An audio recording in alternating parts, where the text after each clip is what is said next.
부르심의 소망입니다. 부르심의 소망. 우리 120쪽 맨 아래 보면 기본 요절 암송이 있어요. 부르심의 소망. 요한복음 17장 18절 말씀인데 우리 같이 읽겠습니다. 시작. 아버지께서 나를 세상에 보내신 것 같이 나도 그들을 세상에 보내었고. 아멘. 한 번 더 읽겠습니다. 여러분 이 말씀의 의미를 잘 생각하면서 한번 같이 다시 한번 읽겠습니다. 시작. 아버지께서 나를 세상에 보내신 것 같이 나도 그들을 세상에 보내었고. 아멘. 예수님의 말씀입니다. 예수님께서 하나님으로부터 하나님이 당신을 보내셨다는 것을 아셨어요. 어디로요?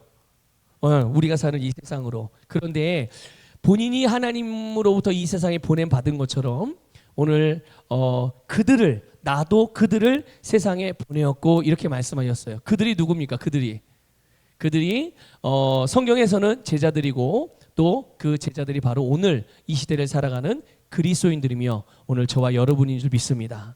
예수님이 우리를 어디로 보내셨어요? 세상으로. 예수님이 왔던 땅, 예수님이 왔던 곳, 그곳으로 우리를 보내셨다는 것. 그래서 저와 여러분은 모두 다 이 세상으로 보냄받은 자들이라는 것을 기억하시길 바랍니다. 아시겠죠? 네. 자, 그러면 우리 121쪽에 서론이 있는데요. 같이 읽어보겠습니다. 시작. 수세기를 걸쳐 나는 누구인가? 나는 어디서 왔으며 무엇을 하다가 어디로 가는 것인가? 라는 질문은 철학자들뿐만 아니라 모든 사람의 근본적인 질문입니다. 그리스도인으로서 나는 누구이며 어디서 와서 이곳에 무엇 때문에 살다가 어디로 가는 것인지를 인지하고 사는 것은 우리가 이 땅에서 허락되어진 삶을 보람있고 후회 없이 사는데 가장 필요한 그리스도인들의 바탕입니다. 아멘. 그렇죠. 우리가 어디서 내가 누구고 어디서 와서 뭐 하다가 살다가 어디로 가는지 이걸 항상 인식하고 살아가는 사람들은 분명히 자기의 인생을 후회 없이 만족하는 삶을 살아갈 수가 있어요. 그런데 뭔가 좋은 일을 하는 것 같고 뭔가 착하게 사는 것 같고 그렇지만 자기가 누구인지도 모르고 자기가 왜 그런 일을 하는지도 모르고 또 나중에는 어떻게 되는 거야? 이런 거를 모르게 된다면 계속 그 인생은 그것을 찾기 위해서 계속 시간을 보내고 노력하다가 결국 스스로 찾을 수 있어요, 없어요? 못 찾아요. 스스로 못 찾습니다. 그래서 그렇게 똑똑하고 인생에 대한 그런 모든 깊이 삶에 대해 통찰력을 가지고 통찰하는 그런 철학자들도 다 각자가 다 다르게 말해요. 인생의 행복은 이거다. 철학자가 10명이 있으면요 10명이 말하는 게 다 달라요. 그렇죠? 공자, 맹자, 순자 여러분 들어보셨죠? 다 똑같은 동양 철학자들인데 이 동양 철학자들 말하는 게 다 달라요. 그렇죠? 각자가 생각하는 게. 그러니까 그런데 여러분 세상을 창조하시고 인생을 지으신 모든 사람을 만드신 하나님의 말씀, 진리인 말씀은 모든 사람에 대하여 뭐라고 말씀합니까? 우리가 누구이고 어디서 왔다가 이 세상에서 무엇을 하고 살다가 어디로 가는지 이 부분에 대해서 명쾌하게 말씀을 해주시기 때문에 그래서 모든 그리스도인들의 대답은 같은 거예요. 믿습니까? 내가 누구인지 모두가. 왜냐하면 한 아버지에서 났거든요. 그렇죠? 저도 우리 아버지 하나님으로부터 났고 장로님도 우리 하나님 아버지로부터 났고 여러분들 모두가 다 한 하나님으로부터 말씀으로 말미암아 우리는 거듭난 줄 믿으시길 바랍니다. 우리는 하나님의 자녀들이에요. 하나님의 자녀들. 하나님은 우리가 이 세상을 살 때 성공하며 살아가는 인생을 살도록 그렇게 선택을 해주셨어요. 그러니까 우리의 운명을 하나님의 자녀들의 운명을 하나님이 결정해 주셨다는 거죠. 너는 이런 직업을 하고 살아. 너는 이런 직업을 갖고 살아. 이런 걸 정해줬다는 얘기가 아니라 하나님이 우리가 어떤 직업을 가지고 어떤 종류의 일을 하든 우리로 하여금 성공하는 인생을 살도록 우리에게 운명을 결정지어 주셨다는 거예요. 그래서 모든 그리스도인들의 인생은 성공을 향하여 달려가고 있음을 믿으시길 바랍니다. 그렇기 때문에 그 부르심을 주님의 그 계획과 주님의 뜻을 따라가는 인생은요 어떤 인생도 실패하는 인생이 없는 거예요. 왜냐 하나님이 그렇게 만드셨기 때문에 우리를 그런 성공하는 인생으로 낳으셨기 때문에. 그러면 진짜 성공, 진정한 성공이 무엇인가? 하나님께서 우리를 향하여 계획하신 그 뜻 가운데서 진정한 성공을 살아가는 성공적인 삶을 살아가는 그 성공의 기준이 뭔가? 그건 다른 게 아니라 하나님께서 우리에게 주신 삶을 사는 겁니다. 믿습니까? 근데 여러분 이것이요 그냥 이렇게 말씀을 들을 때 그냥 이 개념적으로만 이해해서 이 지식적으로만 맞아요. 하나님이 나에게 살라고 하는 삶을 나에게 주신 나에게 계획하신 인생을 사는 게 진짜 성공하는 인생이죠 라고 머리로는 동의를 하는데 내 심령 여기에서부터 진짜 그것을 믿느냐는 거죠. 이게 믿어져야 내가 인생을 살아감에 있어서 후회 없는 만족하는 삶을 살아갈 수가 있습니다. 그런데 여기에서 믿어지지 않고 여기에서만 동의가 되면 하나님이 나를 성공하는 인생으로 살게 하셨다는데 나는 왜 돈이 없지? 나는 왜 이렇게 몸이 아프지? 나는 왜 이런 직장을 다니지? 왜 내 가정은 이렇지? 계속 이렇게 주변에서 일어나는 일들로 인해서 계속 번민하는 삶, 계속 고민하는 삶, 그리고 때로는 원망도 하기도 하고 실망도 하기도 하고 불만족스러운 삶을 살아가게 되는 거예요. 이게 왜 이런 일이 벌어지는 걸까요? 바로 이 성공에 대한 개념이 하나님께서 우리에게 말씀하신 성경적인 개념이냐 아니면 세상적인 개념이냐의 차이도 있는 거예요. 말은 그래 하나님께서 나에게 계획하신 그 인생을 사는 게 가장 성공적인 삶이지 라고 생각은 하지만 내가 진짜로 믿고 있는 것은 돈이 많은 게 성공적인 삶인 거예요. 큰 집에서 좋은 집에 떵떵거리고 사는 게 성공적인 삶인 것이고 내 자식들이 잘 되는 것이 성공적인 삶이고 좋은 직장과 큰 사업체를 벌여서 재정적으로 막 증가가 계속 일어나 그게 성공적인 삶. 다 뭐예요? 세상적이고 육신적인 기준으로. 그러니까 내가 믿는 바가 세상적이고 육신적인 것이라면 결국 그게 채워지지 않고 그만큼의 수준으로 내 상황과 환경이 되지 않으면 그 사람 본인은 성공적인 인생이라고 생각을 하지 않는 거예요. 그거는 그리스도인이라도 마찬가지입니다. 그리스도인이라 할지라도 그 속에 머리로는 그게 알고 이해한다고 끄덕끄덕하지만 내 심령으로부터 진짜 하나님께서 나를 향하여 계획하신 그런 그 인생을 사는 게 진짜 성공하는 삶인 거지. 하나님의 목적을 이루는 그런 삶이 진짜 성공하는 삶인 거지라는 것을 내 마음에 믿지 않으면 결국 우리 세상 사람들과 똑같은 그런 번민하는 인생을 살아갈 수밖에 없어요. 근데 기억하십시오. 하나님은 우리에게 그런 삶을 계획하지 않으셨어요. 우리에게 성공적인 삶을 살아가는 그런 삶을 계획하셨고 그 성공적인 삶을 살아갈 수 있도록 우리가 하나님의 계획을 따라서 그 부르심과 인도함을 받을 수 있도록 모든 것들을 다 제공해 주시는 줄 믿으시길 바랍니다. 우리가 믿고 따라가기만 하면 우리가 그 부르심을 아멘하고 받아들여서 최고의 부르심의 자리까지 내가 서게 되면 여러분 그런 인생은 반드시 성공하는 인생이 되는 거예요. 오늘 그거를 우리가 함께 배우는 것입니다. 자, 그래서 그러면 주님께서 우리에게 주신 삶이 어떤 삶이냐? 그거는 단순해요. 늘 반복되게 여러분 설교 때마다 늘 기도할 때마다 권면 드릴 때마다 늘 쓰는 표현 다스리고 정복하고 승리하는 삶이에요. 이것이 하나님께서 우리에게 주신 삶이고 이것이 결국은 최고의 부르심 거기까지 나아가는 삶이에요. 근데 이거는 우리의 삶에서 나타나는 건 어떻게 나타날까요? 그 나타남은요 다른 사람들에게 흘려보내는 것으로 나타납니다. 주는 것으로 나타나는 거예요. 뭘 줍니까? 복음을 주고요, 사랑을 주고요, 은혜를 나눠주고요, 때로는 물질도 나눠주고요, 때로는 치유도 나눠주고요, 때로는 소망도 나눠줍니다. 비전도 나눠줘요.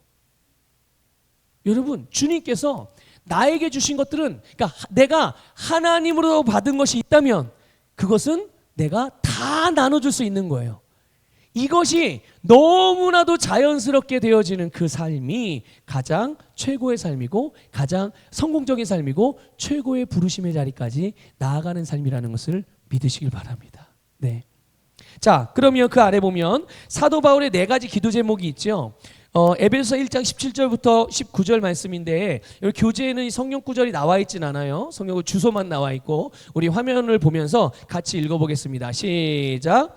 우리 주 예수 그리스도의 하나님 영광의 아버지께서 지혜와 계시형을 너희에게 주사 하나님을 알게 하시고 너희 마음의 눈을 밝히사 그의 부르심의 소망이 무엇이며 성도 안에서 그 기업의 영광의 풍성함이 무엇이며 그의 힘의 위력으로 역사하심을 따라 믿는 우리에게 베푸신 능력의 지극히 크심이 어떠한 것을 너희로 알게 하시기를 구하노라. 아멘. 여러분, 지금 이 말씀은 뭡니까? 우리가 1과에서 봤던, 몇 과에서요? 네, 우리가 양육반 이 1과에서 봤던 사도 바울의 기도예요. 이걸 소위 우리는 계시기도라고 그렇게 말하죠. 그 별명을 붙여서 우리는 계시기도라고 부릅니다.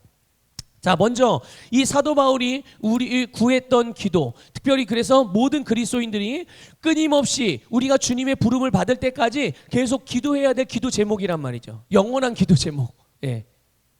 아니, 영원한 기도 제목은 아니죠. 우리가 이 땅을 살아가면서 하는 기도 제목. 우리가 이 땅을 살아가면서 하는 기도 제목. 그 첫 번째가 뭐냐면 지혜와 계시형을 주십시오라는 기도 제목이에요. 뭐를 달라고요? 네, 지혜와 계시형. 왜요? 왜? 네, 하나님을 알기 위해서. 이게 중요한 거예요.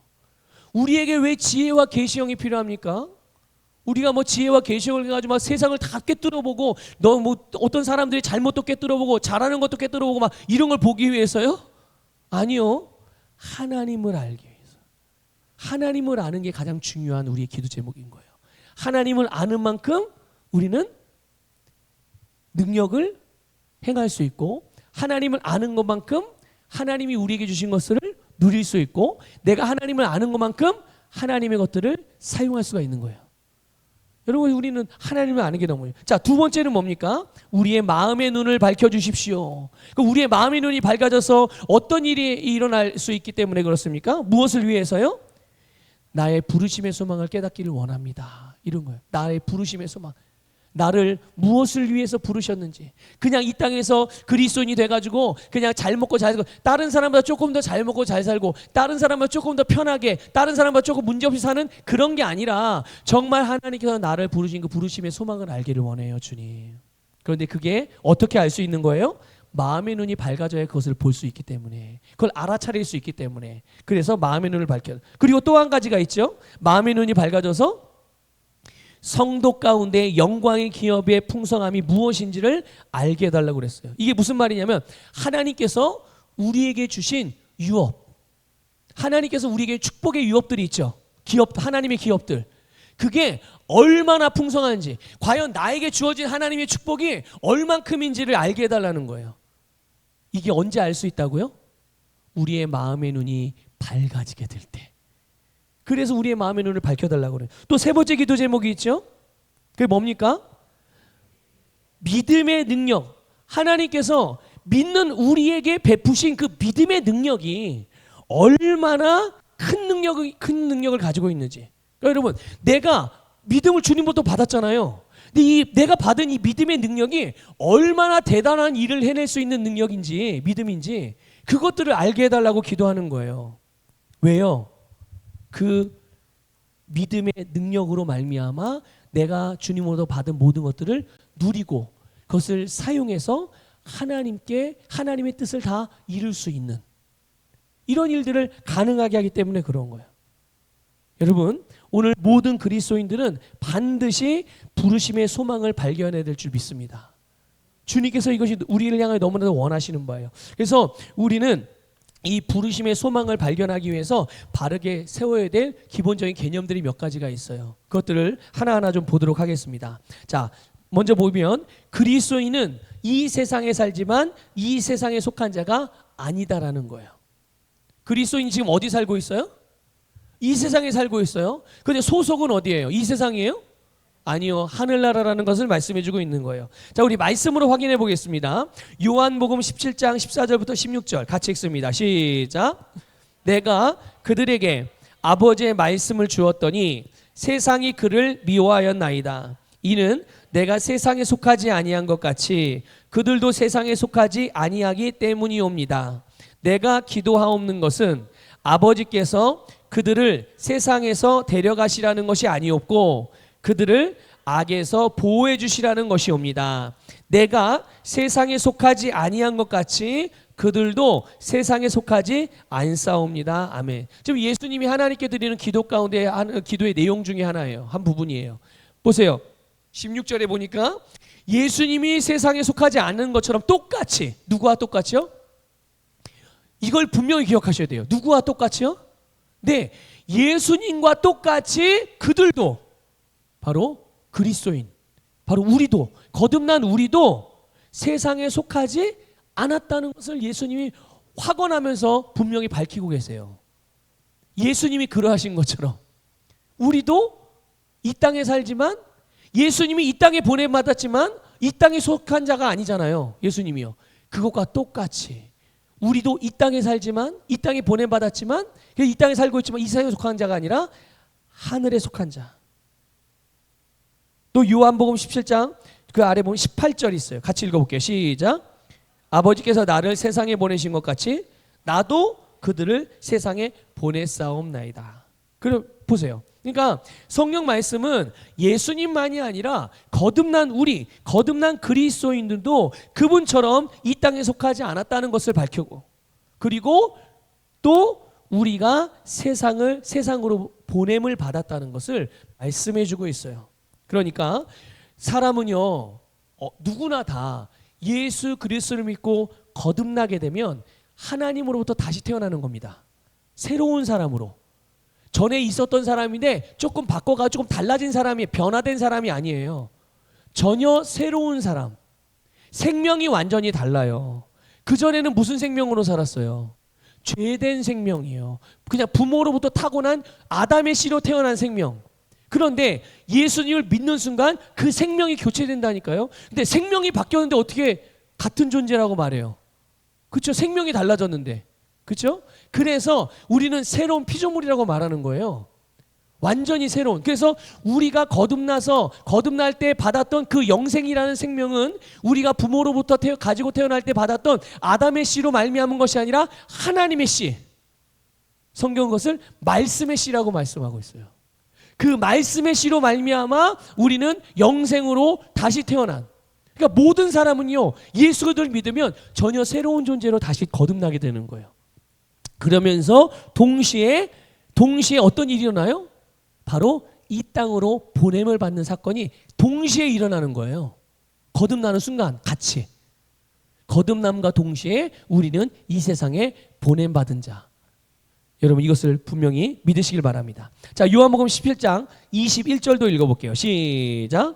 이는 그들 모두가 하나 되게 함이오니 아버지여, 아버지께서 내 안에 계시고 내가 아버지 안에 있는 것 같이 그들도 우리 안에서 하나가 되게 하셔서 세상으로 하여금 아버지께서 나를 보내신 것을 믿게 하여 주옵소서. 아멘. 그러니까 보세요. 근데 이 말씀을 가만히 보게 되면요, 아버지께서 내 안에 계시고 내가 아버지 안에 있는 것 같이 라고 그렇게 예수님이 말씀하셨거든요. 이게 무슨 말이냐면요, 하나님이 예수님을 이 땅에 보내실 때 그냥 보낸 게 아니에요.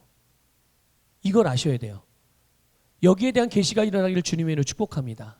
하나님이 예수님을 이 땅에 보내실 때 그냥 홀로 보낸 것이 아니라 하나님과 하나가 되게 하셨음을 믿으시길 바랍니다. 하나님과 하나인 상태로 이 땅에 오신 거예요. 믿습니까? 어떻게 해요? 그분 안에 성령을 부어주심으로 이 땅에 오셨다는 것을 믿으시길 바라요. 이 말은 그래서 예수님은 하나님과 하나, 성령을 통해서 하나가 된 존재인 것이죠. 원래 한 분이시긴 하지만 그러나 이걸 일부러 이렇게 표현하셨단 말이에요. 왜 그렇습니까? 우리로 하여금 알게 하기 위해서예요. 우리가 이 땅에 보냄받을 때 예수님과 똑같이 아까 계속 말씀으로 우리 확인했잖아요. 예수님이 하늘에 속한 신분이지만 이 땅으로 보냄받으셨어요. 그런 것처럼 우리도 똑같이, 누구와 똑같이요?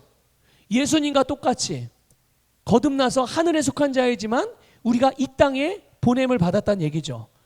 그것과 똑같이 주님께서 나를 이 세상에 보낼 때 그냥 보내지 않았다는 거예요. 믿습니까?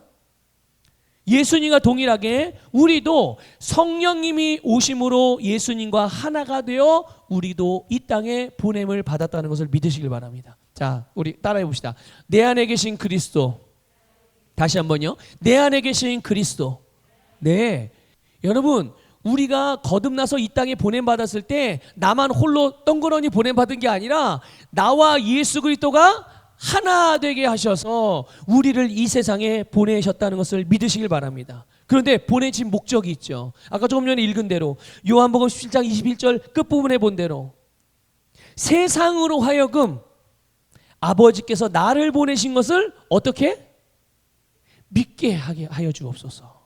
믿게 하여 주옵소서. 그 말은 세상의 다른 사람들도 예수님이 하나님으로부터 보냄받은 그분의 아들이자 구원자이심을 믿게 하기 위하여 우리에게 성령을 부어주셔서 우리 안에 거하시는 예수 그리스도와 하나 되게 하셔서 우리를 이 세상에 보내셨다는 거예요.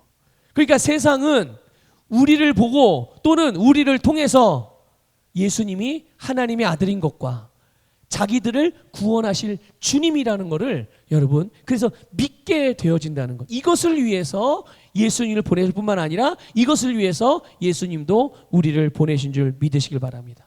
그러니까 이 말씀을 요한복음 17장 14절 이하의 말씀을 쭉 보게 되면요, 이게 바로 모든 인생의 본질에 대한 해답, 특별히 그리스도인들의 인생에 대한 본질에 대한 해답이 나와 있는 거예요. 뭡니까? 우리가 누구인가? 과연 내가 누구이냐 이거예요. 거듭난 내가 누구입니까?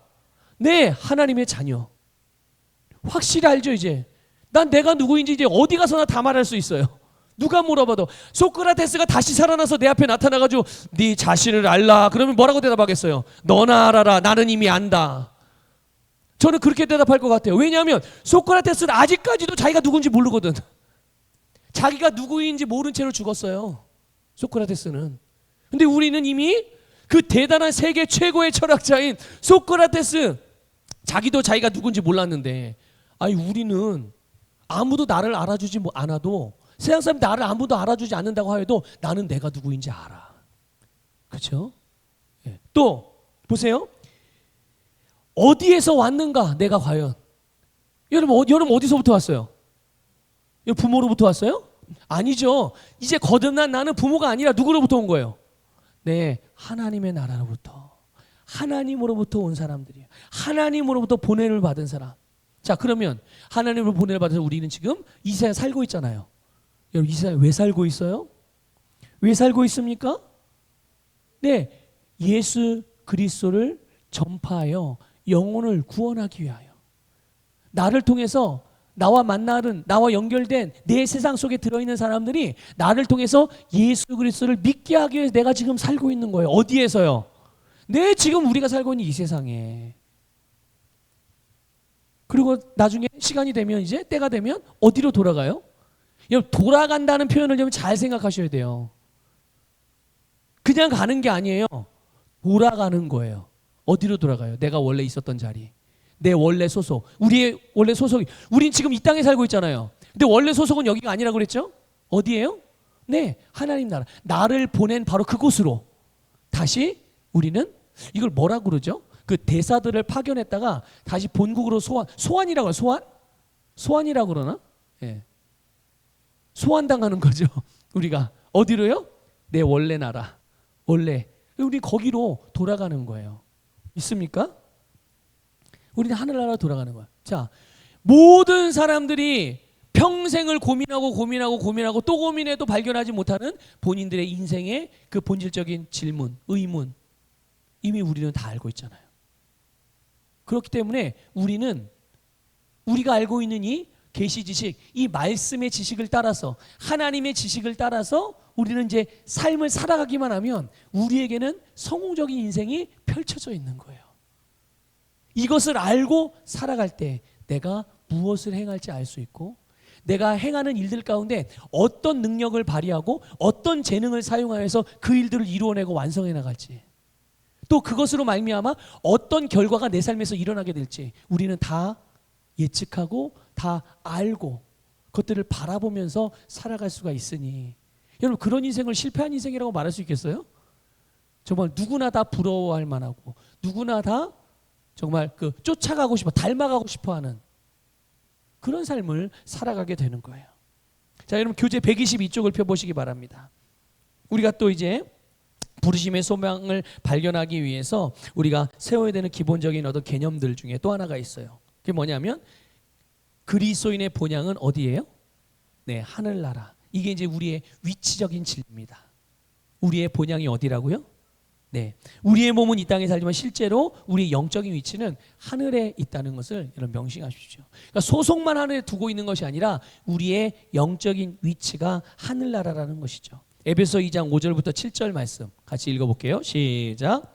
죄들 가운데서 죽었던 우리를 그리스도와 함께 살리셨으니 너희가 은혜로 구원을 받은 것이니라. 또 함께 일으키사 그리스도 예수 안에서 천상에 함께 앉히셨으니 이는 하나님께서 그리스도 예수 안에서 인자하심 가운데 우리를 향한 그의 은혜의 지극히 풍성함을 오는 시대들에 보여주시려 함이니라. 아멘.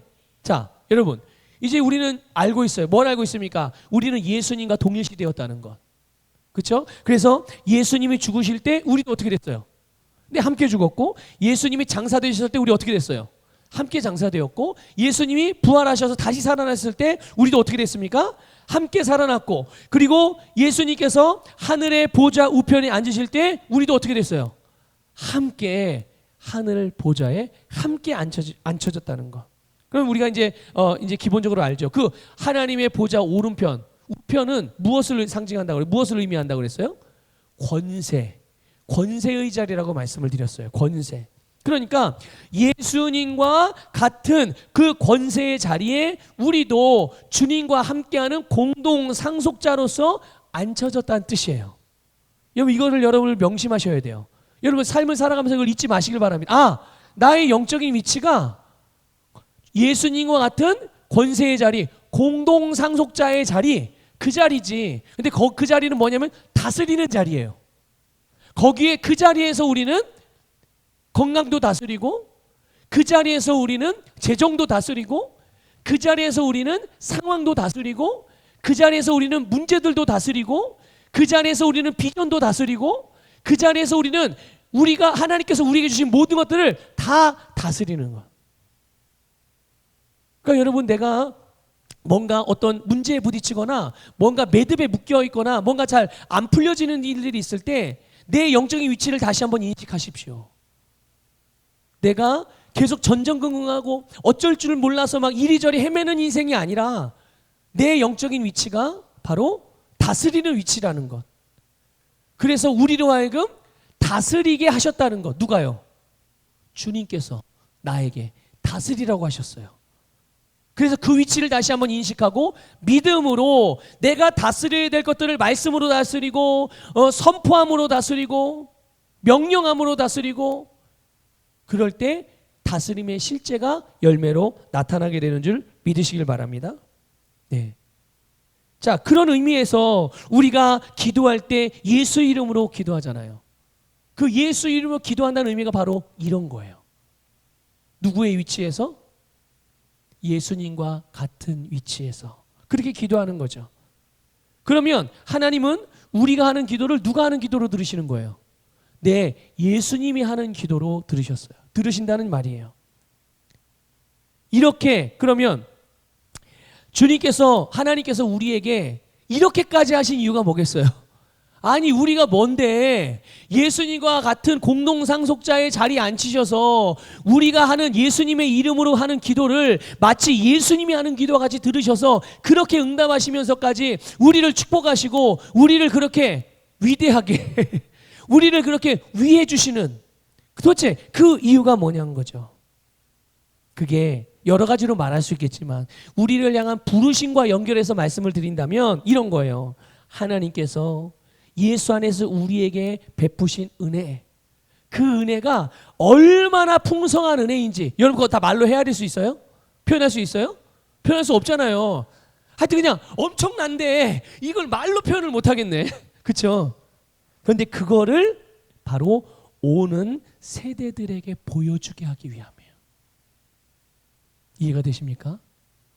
여러분 다음 세대들에게, 여러분 이후의 사람들에게, 여러분은 벌써 먼저 거듭나서 먼저 이 은혜를 누리는 사람이잖아요. 근데 아직 그 은혜를 누리지 못하고 알지 못하는 자들, 또는 전혀 이 은혜와 관계없이 살아가는 사람들, 그들에게 바로 이 은혜가, 이 하나님의 은혜가 얼마나 풍성한지를 나를 통해서 그들에게 보여주게 하기 위함인 거예요. 내가 그 삶을 살아야, 내가 그거를 경험하고 살아야 그걸 보여주죠.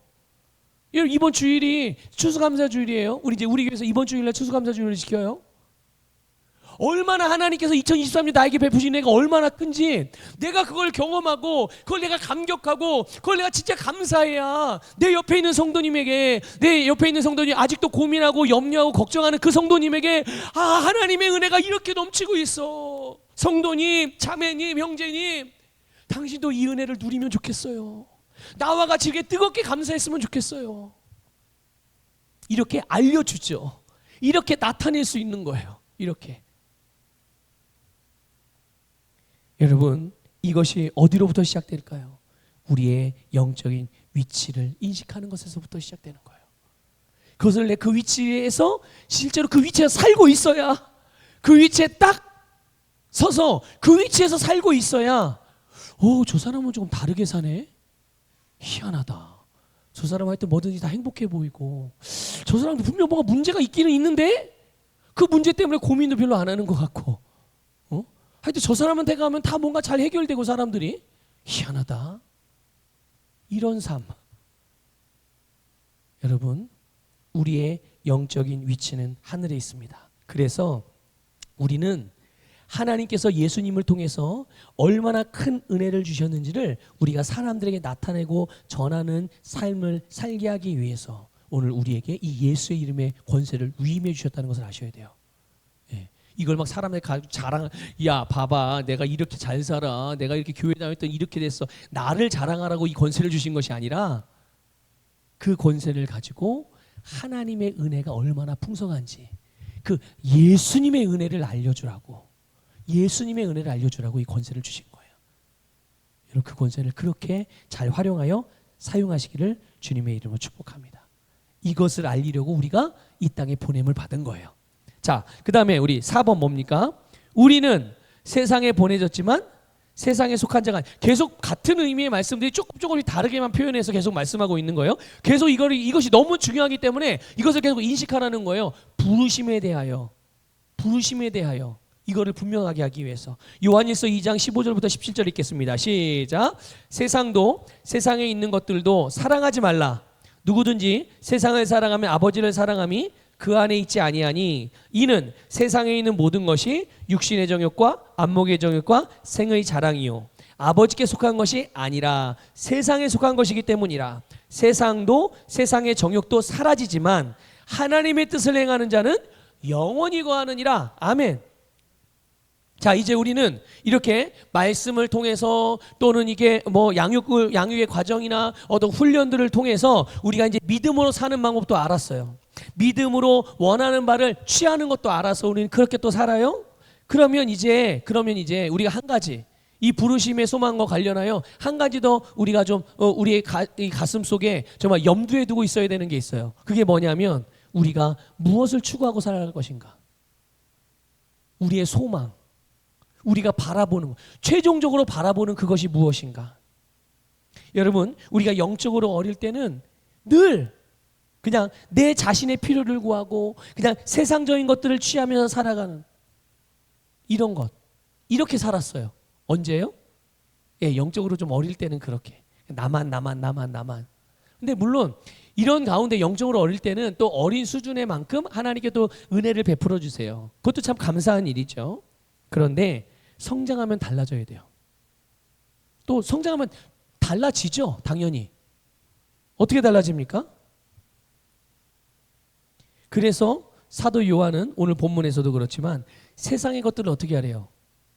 세상 것들을 사랑하지 말아라. 그리고 뭘 추구하며 살라는 거예요? 하나님 나라의 것들을 추구하며 살아라. 우리가 바라봐야 될 소망, 우리가 궁극적으로 추구해야 되는 것, 그게 뭐라고요? 세상에 속한 것이 아니라 하나님의 나라에 속한 것들, 그것들을 추구하며 살라는 거예요. 그 대표적인 이유 중에 하나가 세상에 속한 것들은 다 어떻게 되니까요? 네, 다 사라진다는 거예요.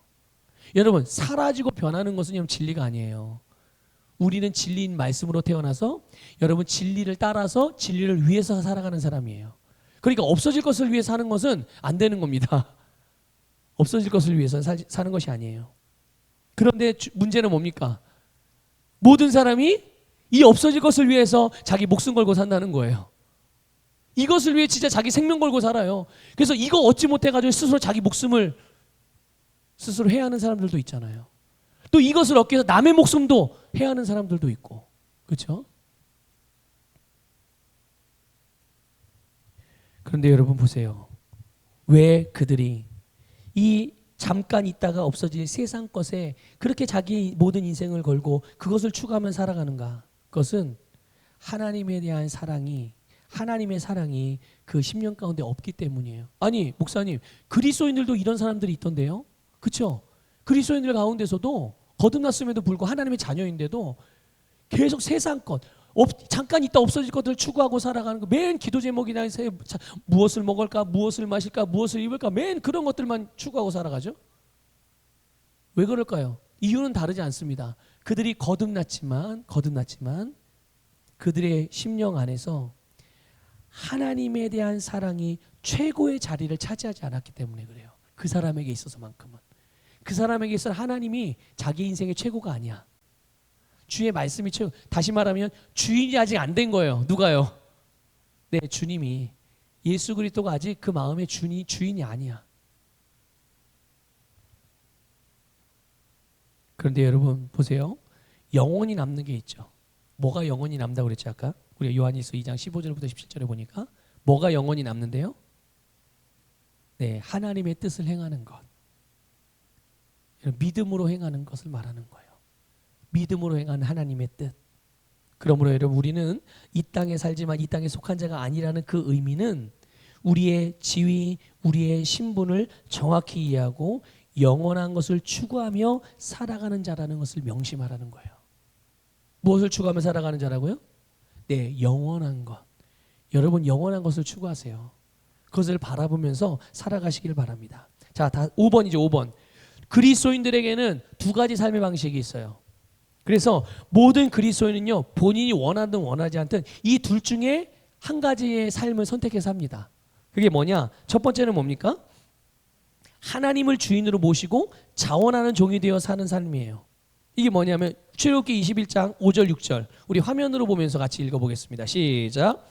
만일 종이 분명히 말하기를 내가 상전과 내 처자를 사랑하니 나가서 자유인이 되지 않겠노라 하면 상전이 그를 데리고 재판장에게로 갈 것이요 또 그를 문이나 문설주 앞으로 데리고 가서 그것에다가 송곳으로 그의 귀를 뚫을 것이라. 그는 종신토록 그 상전을 섬기리라. 아멘. 이 말씀 무슨 말씀인지 아시죠? 우리가 출애굽기 지금 계속 말씀을 주일날 나누고 있는데 우리가 출애굽기 말씀에 나눌 때 이 내용도 우리가 함께 나눴었기 때문에 여러분이 좀 기억을 하고 계실 것 같아요. 그 이스라엘 사람들이 종이 되는 경우가 있어요. 빚을 지었다든지 여타 이유로 인해서 종이 되는 경우가 있는데 그때 6년이 지나고 7년째는 어떻게 되죠? 다 자유인이 될 수 있어요. 6년이 되고 지나고 7년째가 되면 아무리 큰 빚을 졌다고 하더라도 다 어떻게 됩니까? 다 탕감받고 원래 자기 자유인의 신분으로 돌아갈 수가 있는, 그게 안식년이라는 의미하는 바예요. 그런데 어떤 사람이 자기는 종살이를 하다 보니까 이 주인이 너무 좋아. 자기가 자유인으로 사는 것보다 이 사람의 종으로 사는 게 훨씬 좋은 인생을 살 것 같아. 그러면 이 사람은 자유인이 되기 싫어하는 거예요. 그럼 어떻게 하라는 거죠? 스스로 자기가 종이 되는 걸 원하는 거잖아요. 자원하는 거니까. 그래서 주인에게 그렇게 말하죠. 그래서 자기는 자유인이 아니라 당신의 종으로 살 것입니다. 이렇게 선택을 하는 거예요. 그래서 나의 주인은 당신입니다. 이러고 평생 주인. 그 사람은 이제 자원하는 종이라는 표시가 있어야 될 거 아니에요. 그래서 어떻게 합니까? 그를 재판장이요, 제사장을 말하는 거예요. 제사장에게 데리고 가서 이 사람이 나에게 종신토록 종으로 살기를 자원하여 이렇게 제사장님에게 데려왔습니다. 그러면 이제 제사장은 그 사람을 그 주인집의 문설주에다가 그 종의 귀를 대고서 귀에다가 송곳으로 이 귀를 뚫는 거죠. 그래서 그것을 종신토록 자원하는 종이다라는 표시를 삼는 거예요. 이게 뭐냐면 바로 예수님을 주님으로 모시고 자원하는 예수님의 종으로 살아가는 삶의 모형이란 말이에요. 이게 억지로 끌어다가 너 종돼 이게 아니야. 예수를 믿고 보니까 주님의 주의 종으로 사는 게 내가 주님 없이 홀로 자유인으로 사는 것보다 훨씬 더 좋으니까, 아니야 나는 주님의 종으로 사는 게 훨씬 좋아. 그래서 스스로 자원하는 종이 되어 사는. 자, 그러면 문설주에다 귀를 대고 뚫는다는 게 뭘 의미하는 걸까요? 잠언 8장 34절 말씀 읽어보겠습니다. 시작. 내 말을 들으며 날마다 나의 문들에서 지켜보고 나의 문서줄들에서 기다리는 자는 복이 있나니. 아멘. 자, 자원하는 종, 이 자원하는 종된 사람의 귀는 이제 누구에게 속해 있는 거예요? 네, 주인에게 속해 있는 거예요. 그래서 평생도록, 그리고 언제나 주인의 문 곁에서 있으면서 그 주인의 말씀과 지시를 받기 위해서, 듣기 위해서 항상 주인에게 어떻게 하고 있는 거예요? 귀를 열어놓고 있는 거예요. 뭘 말하든지 주인의 말에 반응하기 위해서. 이게 바로 하나님 앞에 자원하는 쪽으로 우리가 가져야 될 태도인 줄 믿습니다. 매일 매순간 주님의 말씀을 청중하고 그 말씀대로 움직이는, 그것이 우리가 취하고 선택해야 될 삶의 모습인 것이죠. 이렇게 살아가는 그리스도인들이 있고, 또 어떤 그리스도인들은 이 두 번째 경우가 있어요. 그게 뭡니까? 여전히 자기가 주인이 되어 사는 삶. 모든 그리스도인들은 이 둘 중에 하나는 본인이 원하지 않는 이 둘 중에 하나의 삶으로 살아가게 돼 있어요. 이런 사람은 어떤 사람들입니까? 거듭난 이후에 영적으로 어린아이일 때는 정말 하나님을 어떻게 인식하냐면 그냥 내 인생의 문제를 해결해 주시는 분, 그냥 그 정도로만 인식을 해요. 이게 갓 태어났을 때 문제가 안 됩니다. 처음에는 잘 모르니까, 다 자기중심적이니까. 그런데 영적으로 성장하고 계시가 열리면 어떻게 돼요?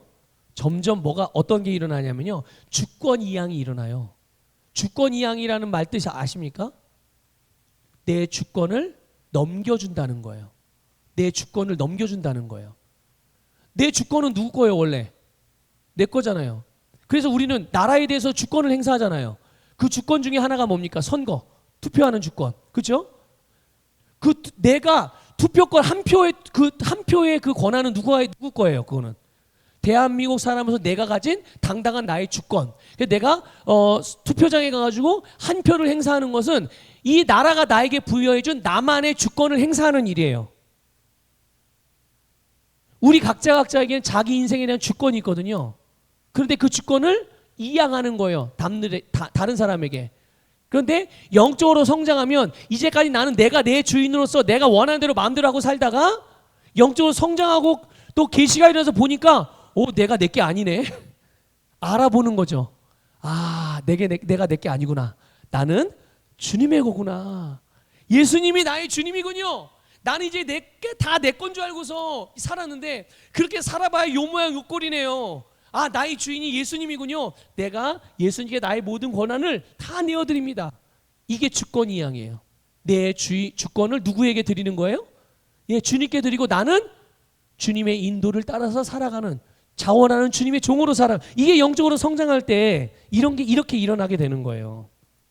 그래서 자기 중심에서 하나님 중심으로 바뀌고 자아 중심에서 말씀 중심으로 바뀌는 거예요. 자, 그런데 이 주권 이양이 아직 일어나지 않은 사람, 그 사람이 바로 자기가 주인 되어 여전히 자기가 주인으로 살아가는 사람이라는 거죠.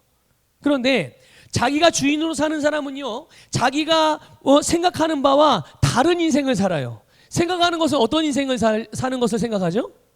자유롭고 행복하고 만족하고 부유하고 성공하는 인생을 꿈꾸며 그런 것을 생각하고 살아가는데, 실제로 그 사람들이 경험하는 인생은 그런가요? 아니죠.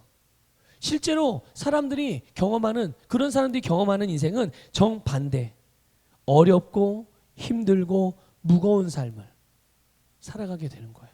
왜 그렇습니까? 내가 모든 것을 책임지고 주관해야 되기 때문에 그래요. 그런데 내가 만약에 나에 대한 모든 것을 안다면, 내가 나의 인생을 성공시키기 위한 모든 능력을 다 가지고 있어서 그걸 다 할 수 있다면 나는 그렇게 할 수 있어요. 내가 생각한 대로. 그런데 그렇습니까? 내가 나에 대한 모든 것을 다 알아요? 세상에 대한 모든 것을 다 알아요? 내가 하고자 하는 걸 다 할 수 있는 능력을 내가 다 가지고 있는, 사람들이 다 그 능력을 각자 다 가지고 있습니까? 아니요. 어떤 사람도 그럴 수 있는 사람이 없어요. 그런데 본인은 그러니까 그렇게 내 인생도 몰라, 내 인생을 성공시킬 수 있는 방법도 몰라, 또 그럴 만한 재료도 갖고 있지 않아, 자원도 없어. 그런데 추구하는 거는 그런 삶을 추구해 괴리가 있는 거예요. 그런데 그런 삶을 살기 위해서 내 인생을 스스로 책임지려고 하니, 할 수 없는 일을 하려고 하니 여러분 가능하겠어요? 그 인생이 평안하겠어요? 그 인생이 만족스럽겠냐고요? 그럴 수 없어요. 하나님을 주님으로 모신 이 자원하는 종의 삶을 살아가는 사람들은요, 수많은 문제들이 있지만 평안을 잃지 않고 안식 가운데 살아갈 수가 있어요. 왜 그렇습니까? 하나님이 그 인생을 책임져 주니까. 왜냐? 주권이양이 일어났거든요. 난 더 이상 내 게 아니라 주님의 것이니까, 주님은 주님의 것을 당연히 지키고 보호하고 그럴 의무가 있는 거예요. 그래서 하나님은 하나님의 것을 절대로 다른 것에 빼앗기지 않습니다. 그런데 하나님께서 하나님을 향하여 내 삶의 주인의 주권이양이 되지 않으면 본인이 스스로 본인의 인생을 책임져야 되기 때문에 할 수 없는 일을 하고 살아가는 그 인생, 여러분 얼마나 힘든 인생을 살겠어요. 그렇기 때문에 오늘 하나님이 내 삶에 대한 주권을 가지고 가장 아름답게 통치하는 그런 삶을 살기로 결단해야 될 필요가 있는 거예요. 주권이양이 일어나기를 축복합니다. 자, 6번째는 뭡니까? 부르심의 방향은 복음 전파이나 사역은 각각 다르다는 것을 가르쳐주고 있어요. 마태복음 6장 33절 읽어볼까요? 시작. 오직 너희는 먼저 하나님의 나라와 그분의 의를 구하라. 그리하면 이 모든 것을 너희에게 더해 주시리라. 아멘. 그렇죠. 이제 우리는 그냥 여느 세상 사람들처럼 똑같이 먹을 것, 입을 것, 마실 것 이런 거 염려하면서 살아갈 필요가 없어요. 우리는 하나님의 말씀을 따라서 하나님의 나라와 그분의 의를 구하는 자로 살아가게 되면, 이 말은 뭐냐면요, 우리의 인생의 방향을 바로 여기에다 두고 살아가라는 거예요. 우리가 추구하는 바가 하나님의 나라와 그분의 의, 여기에다 추구하고 살면 이 모든 것들, 내가 그동안 주님을 알지 못했을 때 구해왔던 것, 무엇을 먹을까, 무엇을 입을까, 무엇을 마실까, 여기에 대한 필요한 모든 것들을 어떻게 하신다고요? 더해 주신다고 약속해 주셨어요.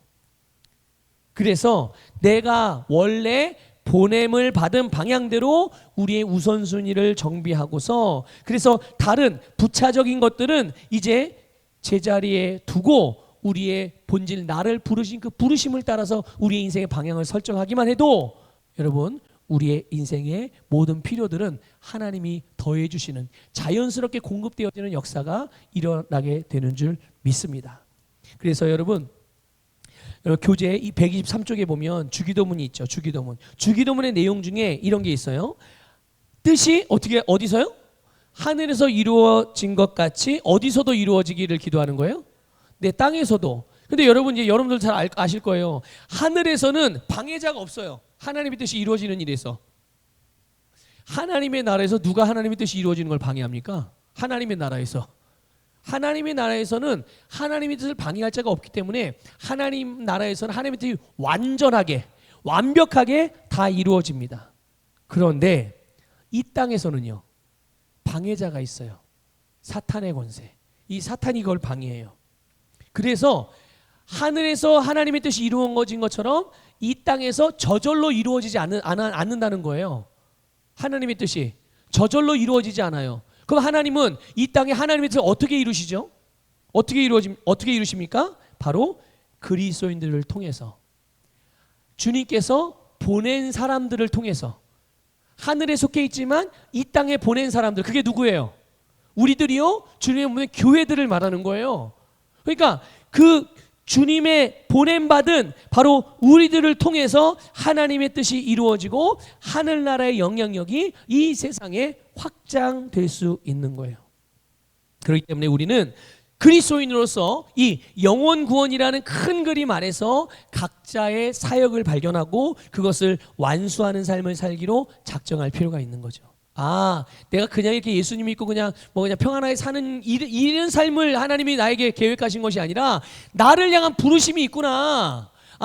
영혼을 구원하기 위하여 주님께서 나에게 나를 부르신 그 부르심이 분명히 있는 거구나. 내가 그 안에서 감당해야 할 그 사역이 있는 거구나. 이걸 알고 여기에 나를 헌신하는 거예요. 그러면 하나님은 나를 통해서 하나님의 뜻을 이루시는, 결국 다시 말하면 내가 나를 향한 부르심에 다가가면, 그 부르심을 따라가면 가장 성공적인 인생을 살아가게 된다는 말씀이에요. 그 첫 번째 내용이 모든 그리스도인에게는 뭐가 있어요? 부르심이 있는 거예요. 우리가 영적으로 태어나는 순간부터 성령님은 그 순간부터 우리를 하나님의 부르심의 방향으로 우리를 인도해 주십니다. 그리고 우리가 그 부르심을 다 완수할 수 있도록 모든 은사도 주시고 필요한 것들을 다 공급해 주세요. 이것을 여러분 확신하시길 바랍니다. 이걸 확신하셔야 해요. 그런데 여러분 그럼 주님이 나를 부르신 부르심이 뭔가? 그 부르심을 찾는 것은 어렵지 않아요. 나는 20년 동안 주님 나를 향한 부르심을 왜 20년 동안 부르심을 못 찾았을까요?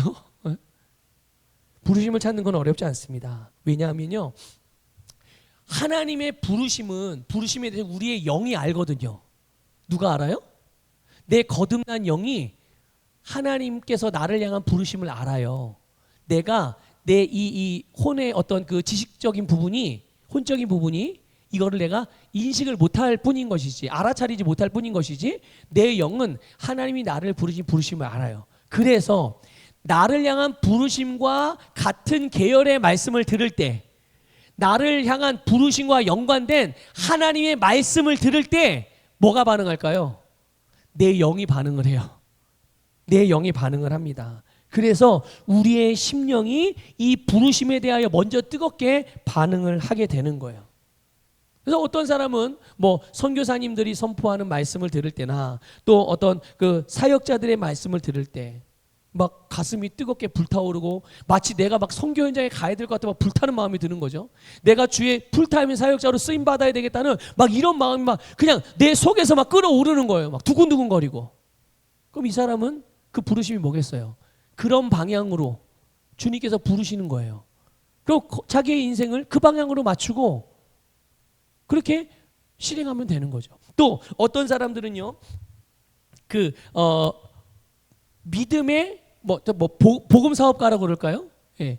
믿음으로 그 돈을 잘 벌어서 사업을 경영하는데 믿음으로 경영하는 거예요.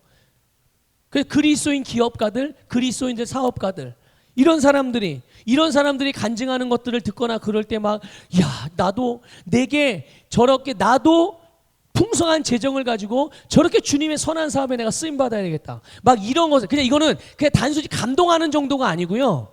이걸 하지 않으면 절대 안 되겠다는 막 불타오르는 나의 심령의 끓어오름이 있는 거예요. 내 영이 반응하는 거죠. 나의 부르심에 대해서. 그럼 이 사람은 거기에다 포커스를 맞추고 기도도 그렇게 하면서 실제로 그런 일들을 찾아서 그런 일들에 종사하면서 또 실제로 그렇게 부르심은 그렇게 부르면 감동은 받았는데 그래서 하나님이 재정적인 축복을 주셔서 막 재정이 막 쌓여가는데 정작 사용해야 될 방향이 거기다 안 쓰고 맨날 집 사는 데 사고 주식 사는 데 사고 땅 사는 데서 쓰고 이렇게 되면 어떻게 되겠어요? 그건 정말 말 그대로 정욕을 위해서 심는 거예요. 정욕을 위해서. 육신을 위해서. 그럼 이제 어느 순간 하나님이 사실 하나님이 불을 없애는 게 아니죠. 마귀가 틈탈 수 있는 길이 열리기 때문에 마귀가 흐트러버리는 역사가 일어나게 되는 거예요. 발판을 마련해 주는 거니까. 근데 어쨌든 여러분 바로 이렇게 우리를 향한 주님의 부르심이 우리의 영이 먼저 반응을 한다는 것을 말씀을 해 주는 거예요. 그래서 여러분 우리가 하나님의 말씀을 들을 때 내 부르심과 관련된 말씀에 대해서는 우리의 영이 먼저 반응을 한다는 것을 아시고, 여러분 나를 향한 부르심이 뭔가를 찾기를 원한다면 여러분 말씀을 귀 기울여 집중해 잘 들으셔야 돼요. 말씀을 선포할 때. 그래서 내 영이 이거를 빼놓고는 내가 절대로 견딜 수가 없겠다. 내가 이걸 하지 않으면 나는 살 수 없어. 이런 열망함이 드는 바로 그런 내용이 바로 여러분을 향한 주님의 부르심. 영이 감동되어지는지 살피는 것이 부르심을 찾는 열쇠인 거예요. 그래서 데이브 로버슨이라는 목사님은 그렇게 이런 표현도 했어요. 그의 책에서 나는 어떨 때 눈물을 흘리는가? 내가 눈물을 흘리는 곳이 하나님께서 나를 통해 치유하기 원하는 곳이다. 나는 어떨 때 화가 나는가? 여기서 말하는 화는 의로운 분노를 말하는 거예요. 의로운 분노. 내가 화가 나는 그곳이 하나님께서 나를 통해 변화시키기를 원하시는 곳이다. 그러니까 우리의 심령이 먼저 반응을 한다는 것을 이렇게 표현을 하는 거죠. 자, 두 번째, 하나님의 마스터 플랜 가운데 우리 각자는 뭐가 있어요? 독특한 사명이 있어요. 그러니까 여러분, 주님의 부르심이라고 하니까 무조건 뭐 목사나 선교사나 되는 게 다 그렇게 되는 게 아니에요. 그게 좋은, 뭐 목사가 되는 것도 좋고 선교사가 되는 것도 좋지만 그것만 좋은 게 아니라 하나님이 나에게 시킨 그 일이 가장 좋은 일입니다. 하나님이 나에게 하라고 하신 그 일이 가장 좋은 일이고, 하나님은 그래서 우리 각자가 나를 향한 그 부르심을 잘 감당하도록 애초부터 만드셨어요. 나를. 이해가 되세요? 하나님은 나를 부르신 그 부르심을 내가 가장 잘 감당할 수 있도록 나를 그렇게 만드셨고요. 그것을 감당할 수 있는 은혜를 풍성하게 넘치도록 부어주세요. 이거는 여러분, 내가 이 땅에 태어나기 전부터 계획되어진 일들이에요. 이해가 되십니까? 그래서 내가 태어나기 전부터 나의 부르심이 계획되어져 있고, 그 계획을 따라서 우리는 모태에서부터 내 DNA가 또 내 기질, 내 특성이 아예 그렇게 초점이 맞춰져서 조정이 되어 있다는 것을 여러분들 깨달으시길 바라요. 나는 그것을 위해서 태어난 거예요. 믿습니까? 나는 그것을 위해서 태어난 거예요. 그래서 하나님이 나에게 시키는 일, 그게 뭐든, 그게 목사가 됐든 선교사가 됐든 뭐 복음사업가가 됐든 의사가 됐든 가정주부가 됐든 뭐 교사가 됐든 뭐 법관이 됐든 뭐 변호사가 됐든 아니면 청소하는 사람이 됐든 상담사가 됐든 뭐가 됐든 하나님이 나에게 시키신 일, 그 일을 하는 게 가장 중요한 거고요. 그것을 위해서, 그렇기 때문에 이 부르심을 발견하고 부르심을 따라 사는 삶을 위해서는 먼저는 내가 복음 전파에 내 인생의 방향에 초점이 먼저 맞춰져야 돼요. 나의 행하는 모든 일이, 나의 삶은 복음을 전파하는 일에 초점이 맞춰요. 난 이것을 위해서 산다. 그리고 두 번째는 하나님을 내 삶의 주인으로 모셔야 돼요. 주님을. 그 다음에 어떤 일이 있어야 되느냐? 말씀으로 잘못된 생각을 고치고 우리가 영적으로 성장하게 되면 부르심은 자연스럽게 발견되어질 수가 있어요. 이거를 잘 이해하시길 바랍니다. 자, 세 번째, 부르심은 더 높은 차원으로 최고의 부르심까지 발전해 가야 된다. 그래서 여러분, 부르심은요, 한번 내가 이 일을 했다고 해서 지금 이 수준이 끝이 아니에요. 끝이 아니라 계속 훈련과 성장을 통해서 계속 발전합니다. 그 과정에서 지금 현재 내가 수행하고 있는 부르심, 바로 작은 것에 충성할 때 성령님이 우리를 최고의 부르심으로 인도해 주신다는 것을 믿으시길 바랍니다. 지금 현재 수행하고 있는 그 일이 그 다음 단계로, 그 다음 단계의 새로운 부르심으로 인도받는 발판이 되어지는 거예요. 이 발판이 없어서 그 다음 단계 갈 수 있는 거예요, 없는 거예요? 발판이 없어서 그 다음 단계를 못 가는 거예요. 이 발판을 내가 내딛어야 그 다음 단계로 우리가 나갈 수가 있는 것이죠. 디모데후서 2장 20절부터 21절 읽겠습니다. 시작. 큰 집에는 금과 은으로 만든 그릇들 뿐만 아니라 나무와 진흙으로 만든 그릇들도 있어 어떤 것들은 귀히 여기고 어떤 것들은 천히 여기느니라. 그러므로 누구든지 이런 것들에서 자기를 깨끗하게 하는 사람은 귀한 그릇이 되어 거룩하여지고 주인이 쓰시기에 합당하며 모든 선한 일을 위하여 예비되느니라. 아멘. 그러니까 보세요. 너나 할 것 없이 그 태도와 심령을 바르게 하고, 그 태도와 심령을 바르게 하기만 하면 중요한 일에 쓰임받는 사람으로 발전이 되어져 간다는 것을 우리에게 가르쳐주는 말씀이에요. 그러니까 시작을 굉장히 보잘것없는 것처럼, 아무것도 아닌 것처럼 아주 작게 시작했다고 하더라도 훈련의 어떤 과정들을 통해서 다음 단계로 나아가고, 또 거기에서 또 훈련을 통해 또 다음 단계로 나아가고, 그러면 점점 어떻게 돼요? 점점점 하나님께서 쓰시기에 온전한 그릇으로 지속적으로 변화되어 간다. 그래서 여러분 예수님도 그러셨어요. 예수님도 처음부터 태어나면서부터 쓰임 받은 게 아니에요. 예수님이 태어날 때 어떤 모습으로 태어나셨어요? 아기로 태어나셨어요. 우리랑 똑같이. 아기로 태어나자마자 내가 예수다, 나를 따르라, 이렇게 하셨어요? 태어나자마자 응리하고 태어나서 자, 병든 사람은 다 치유될지어다, 이렇게 예수님이 그러셨나요? 아니요. 예수님도, 그래서 그 예수님의 어린 시절을 그렇게 표현했잖아요. 지혜와 키가 자라가면서 하나님과 사람에게 더 사랑스러워져 가시더라.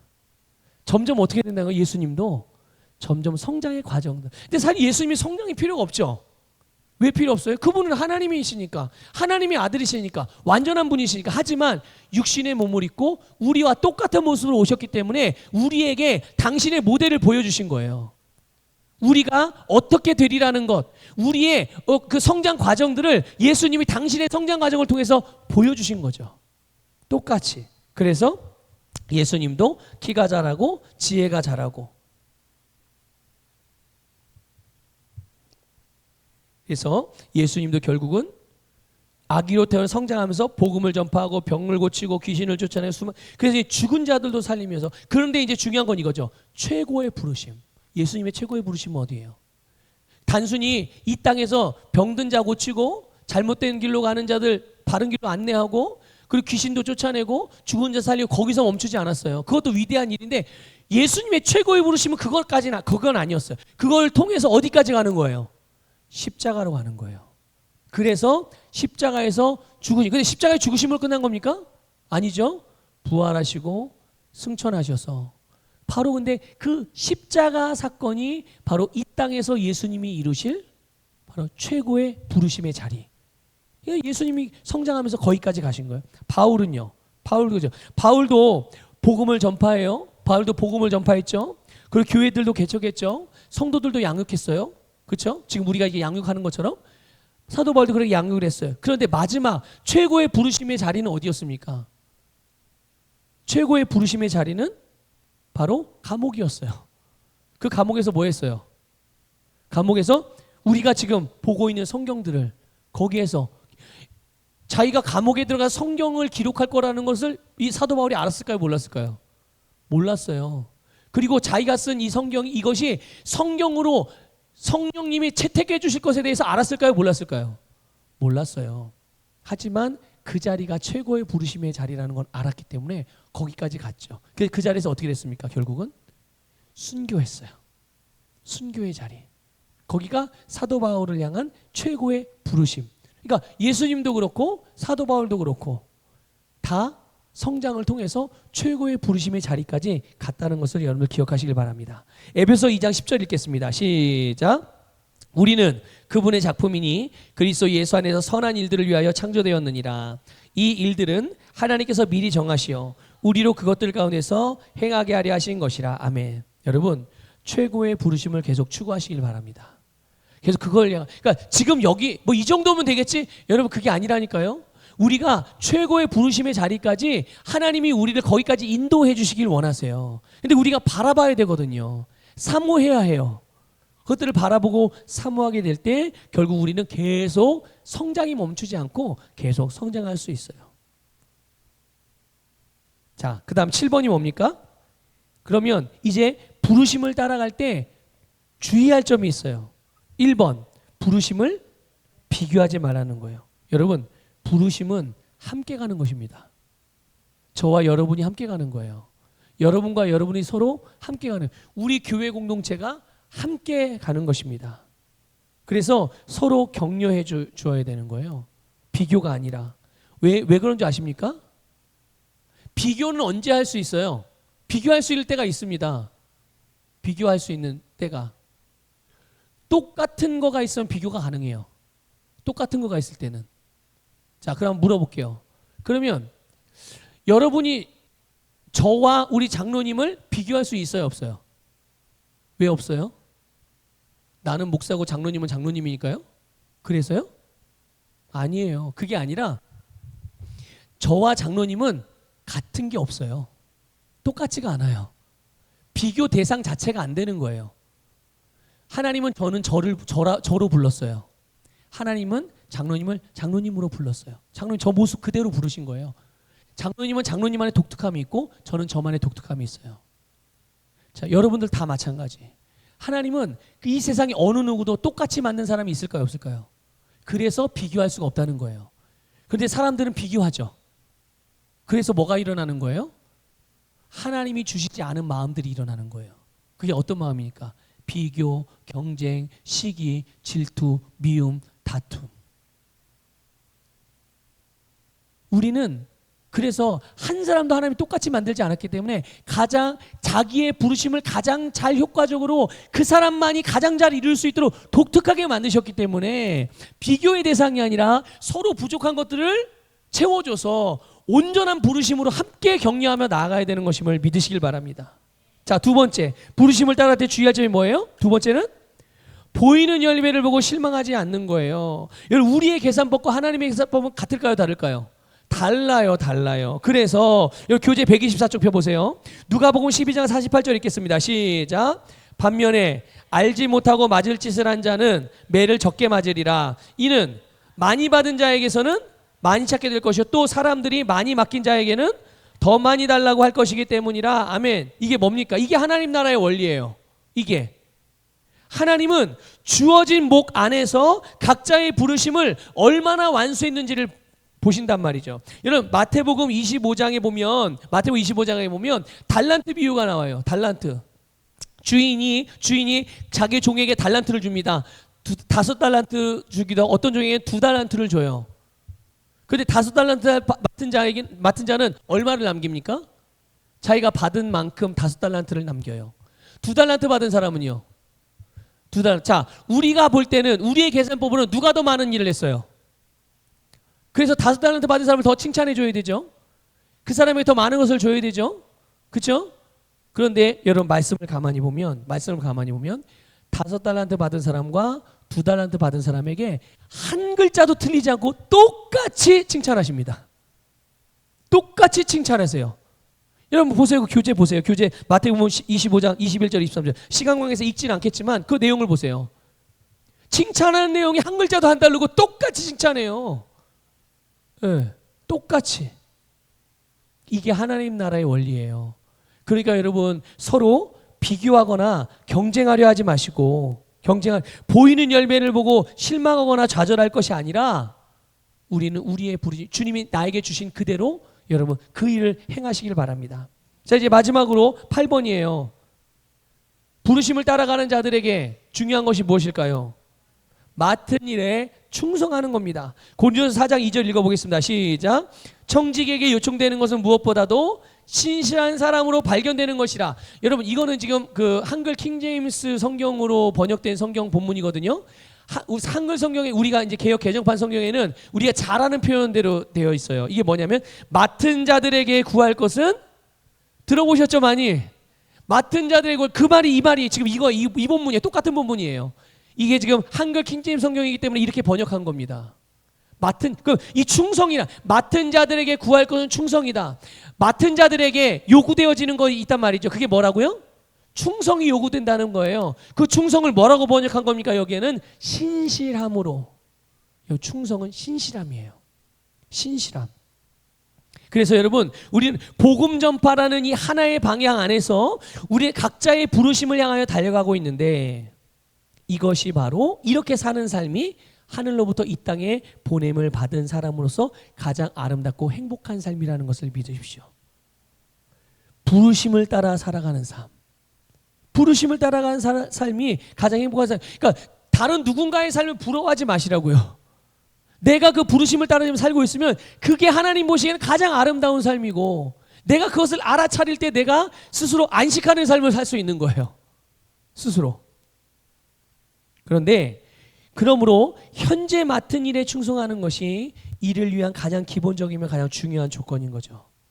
현재의 일이 바로 다음 단계를 위한 최고의 발판이 되는 거예요. 늘 이제 이 마지막 부분에서 할 때마다 들은 예화가 있어요. 두 사람이 있었습니다. A라는 사람과 B라는 사람이 있어요. A라는 사람은요, 학력도 좋아요. 그래서 좋은 직장을 얻었어요. B라는 사람은 학력도 별로 안 좋고요. 사람들이 그렇게 뭐 부러워할 만한 그런 직장을 다니는 사람이 아니에요. 그냥 일용직 근로자로 살아요. B라는 사람은. 두 사람이 동시에 같은 날 예수를 믿고 거듭났어요. 아까 말씀드렸죠. 거듭나는 것은 곧 뭐를 포함하는 거예요? 하늘로부터 이 땅에 보냄받은 것을 포함한다고 말씀을 드렸어요. 그러니까 이 두 사람은 똑같이 거듭나서 똑같이 세상으로 보냄을 받은 거죠. 예, 같은 날. 자, 그런데 이제 A라는 사람은요, 여전히 거듭났지만 이 세상에 하나님으로부터 보냄을 받았지만, 그러나 과거와 다르지 않게 여전히 자기중심적인 삶을 살아요. A라는 사람이 어떤 사람인데요? 좋은 학벌과 좋은 회사와 높은 연봉과 사람들의 부러움을 받으면서 살아갔던 사람이에요. 그래서 열심히 일해서 열심히 먹고 살고 여윳돈이 생기면 여기저기 투자도 잘하고, 그래서 더 큰 집을 사고 더 좋은 차를 사고 더 안락한 삶을 목적으로 삼아서 그걸 인생의 목적을 그거로 삼은 거예요. 그래서 정말 이 사람은 최선을 다해서 살면서 이걸 다 이뤄냈어요. 그 교회 안 아니요, 교회 다녔어요. 봉사도 열심히 했어요. 그런데 그 봉사가요, 자기 체면을 위해서 한 거죠. 그래도 이 정도면 이런 봉사 정도는 해야 되지 않나? 목사가 이 정도는 돼야지. 장로는 이 정도는 교회에서 섬겨야지. 아니, 권사니까, 집사니까, 회장이니까, 셀 리더니까, 인도자니까 이 정도는 해줘야 되는 거 아니야? 이러면서 그리고 기도 생활도 그냥 나 자신 그리고 내 가족을 위해서 그냥 나의 안정, 나의 가족의 안녕, 이것을 위해서 기도하는 거예요. 근데 이 A라는 사람이 이렇게 살았어요. B라는 사람은 어떻게 살았느냐? 일용직 근로자로 살아가면서 그렇게 뭐 넉넉지 않은 삶을 살아가는 거예요.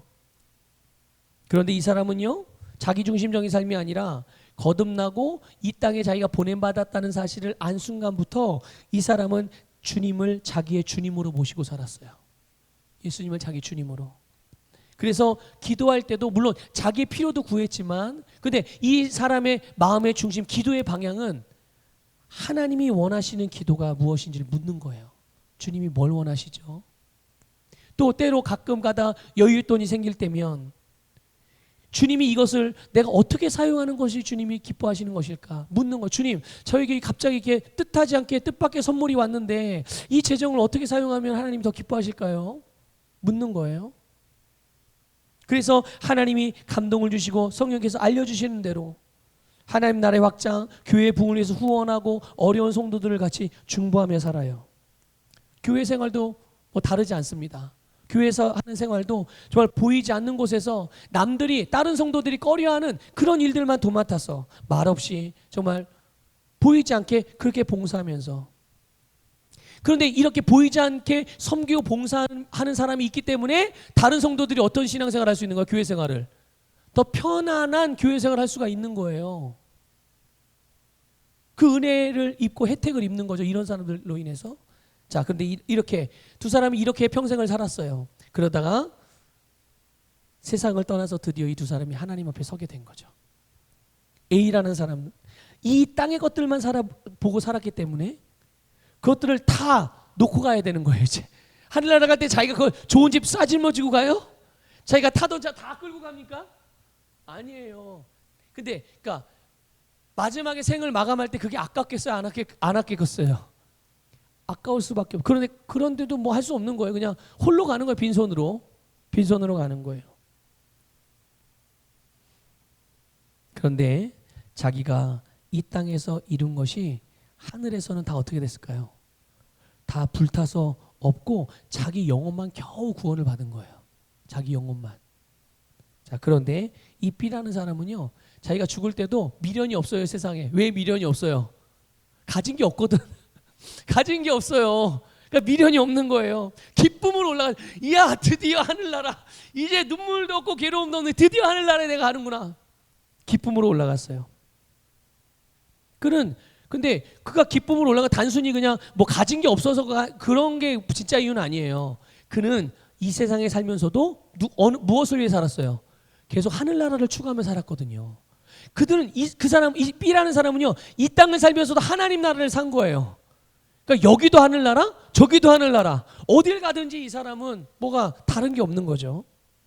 자, 그런데 그가 하늘나라에서 딱 눈을 떠서 하늘나라에 들어가서 입성해서 딱 보니까 정말 입이 쩍 벌어질 만한 일이 벌어진 거예요. 그게 어떤 일일까요? 자기도 모르는 사이에 이 하늘나라에 너무나도 많은 것들, 영원히 변치 않는 빛나는 보석들과 보화들이 가득한 거예요. 누구 앞에요? 이 B라는 사람 앞에 놀라운 광경이 펼쳐진 거죠.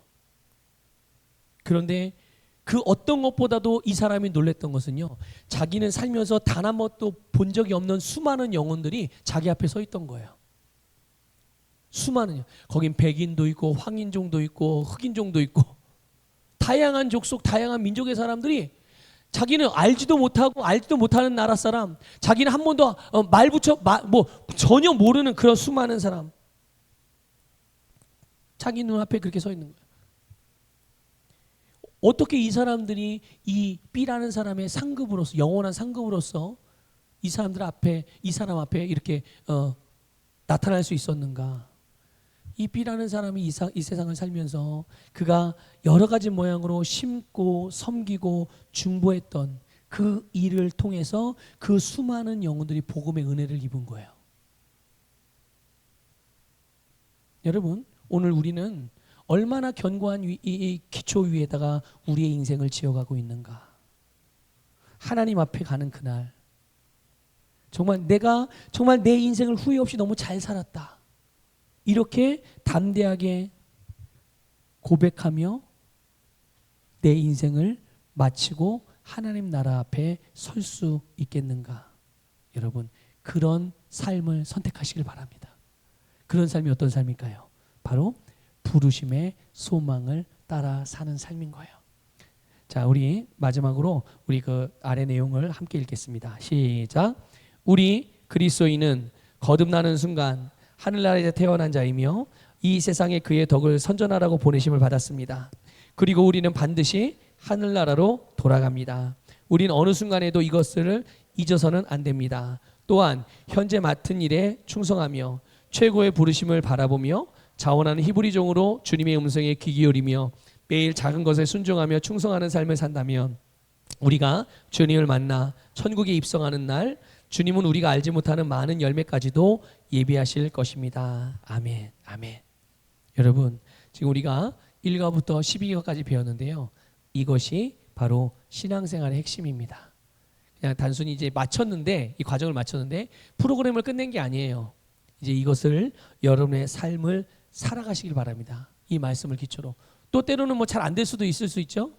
또 삶을 살다가 어려움을 만날 수도 있어요. 그럴 때마다 중요한 게 뭐냐? 어떻게 하면 또 새로운 방법으로 이걸 뚫고 가지? 그런 거 찾을 필요 없어요. 이미 알고 있는 이 말씀을 다시 한번 기억하고 그 말씀을 내 삶에 풀어내면 모든 문제는 해결할 수 없는 문제는 없습니다. 나를 무너지게 만들 수 있는 이 세상에 어떤 세력도 없어요.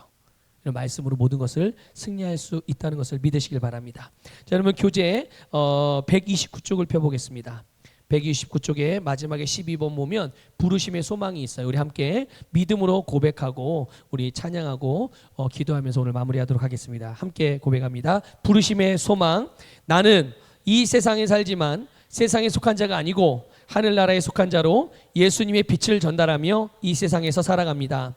오늘도 내가 맡은 작은 일에 충성할 때 내 안에 계신 성령께서 나를 최고의 부르심까지 인도하실 것을 믿으며 예수님을 주인으로 모시는 자원하는 종으로 매일 그분의 음성에 순종하며 살아가는 나는 순례자입니다. 아멘.